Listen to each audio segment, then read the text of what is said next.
Hi guys, welcome back to the next video here. Today we've taken a look at the Orient Baby Triton. So it's known. There was a previous Triton model which had a power reserve indicator in the upper 1 o'clock area here. I believe the date was in the same space. Had a fully indexed bezel. This model comes out, removes the power indicator.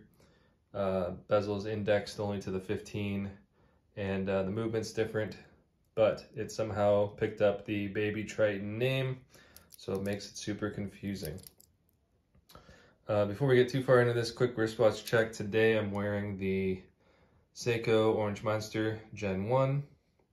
This one has an NH35 movement in it, and you can't really see it. Let me see, signed Sumo Crown upgrade, which is really cool. Getting into this watch, quick specs. Diameter, I measure 43.3, but at the bezel I get 42. So it definitely wears a little smaller. It's pretty comfortable on the wrist. 12.9 thick, so wears really nicely. Flat sapphire.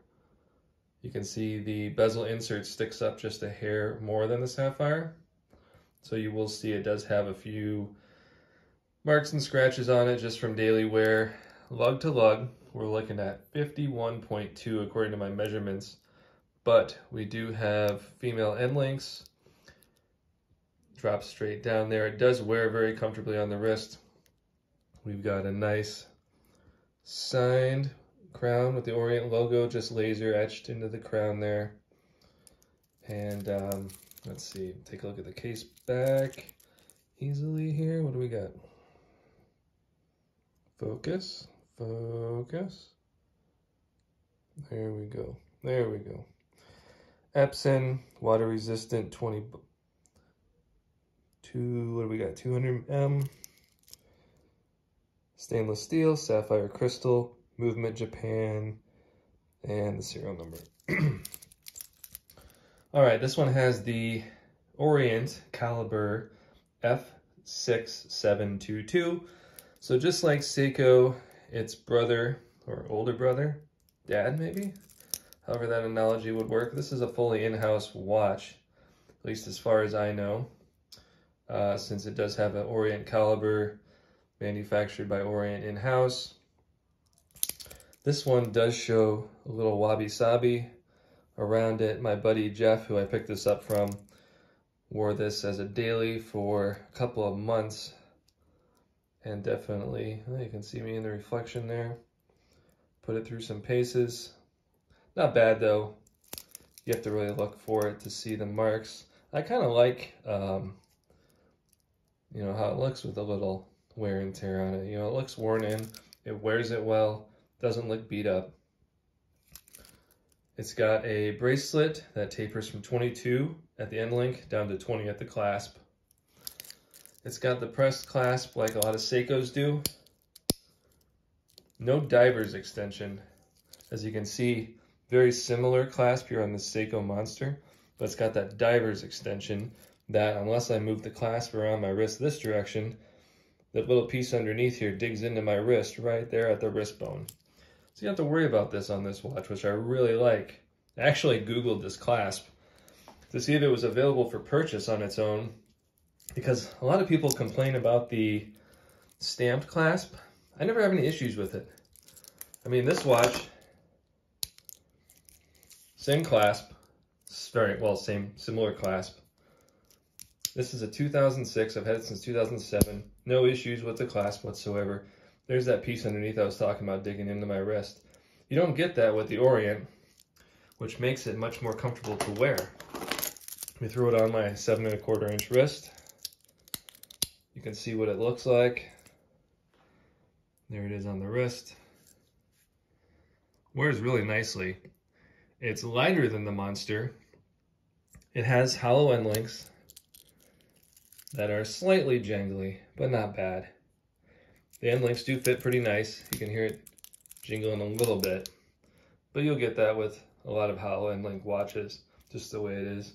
I like that red tip seconds hand. pretty decent lume on these. And I also like how the minute hand comes all the way out and slightly overlaps on the minute track. So you get really good hand presence. The hour indicator, the hour hand is different enough where you can differentiate in the dark with the good lume plots. Check out the bezel action here. First of all, you've got a, I don't think it's coin edge bezel, because that's a little bit more flat, vertically flat. This is like a Submariner style bezel though. It's got pretty good bezel action. It's a little stiff, but you're not going to accidentally bump it. You press on it a little bit, it gets easier. And let's see, it's hard to align through the camera, but you do get perfect alignment. You get a lume plot at the 12 o'clock there on the bezel. 4 micro adjust on the clasp, gives you plenty of flexibility. So yeah, it's just a great everyday daily watch. I told Jeff to hang on to this one. In fact, I think after he sold it to me, he's just recently picked up another one. You know, for the money. So on Long Island Watch, these are $415, which is pretty steep actually.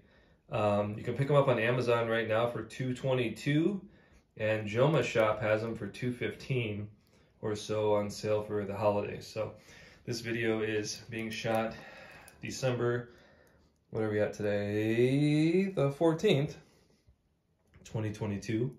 So those are pricing today. Here's what you're gonna get with it. Decent Orient box. Nicer than some of the Seiko boxes that come these days. Got the watch pillow there.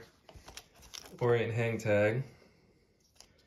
Here is the reference number if you're curious.